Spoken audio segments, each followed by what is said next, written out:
ஜொஹோரில் sink அதாவது குழாய் அடைத்திருப்பதாக வந்த புகாரை சரி செய்ய சென்ற பிளம்பருக்கு குழாய்க்குள் மலைப்பாம்பு இருந்தது தெரிய வந்ததால் பேரதிர்ச்சி ஏற்பட்டுள்ளது.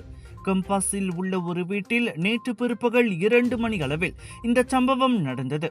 38 வயதான ஆடவர் அடைப்பை சரி செய்ய குழாயின் ஒரு பகுதியை வெட்டிய போது அதற்குள் இருந்த மலைப்பாம்பின் உடல் துண்டிக்கப்பட்டது. குழாயை வெட்டும்போது உள்ளே பாம்பு இருப்பது தனக்கு தெரியவில்லை என்றும் தவறுதலாக அதன் தலை மற்றும் உடல் துண்டிக்கப்பட்டது என்றும் அவர் குறிப்பிட்டார்.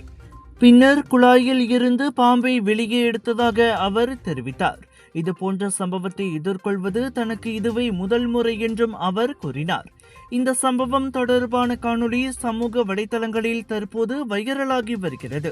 ராஜயோகாவில் அனைத்து கங்கைகளிலிருந்தும் கும்பகோண மகாமகத்தின் புனிதமான லட்சுமி குபேர வாஸ்து தீர்த்தம், ராஜயோகாவின் தனித்துவ தரம் கொண்ட சுண்ணாம்பு, ராஜயோகாவின் இயற்கை வல்லமை கொண்ட சீயக்காய், இயற்கையான சந்தன கட்டைகளிலிருந்து நிறைவான வாசம் கொண்ட சந்தனம், தெய்வீக வழிபாட்டிற்கு ஹோம குச்சிகள் அனைத்தும் உங்கள் ராஜயோகாவில். இது ஒரு சிம்லா மார்க்கெட்டிங் வெளியீடு.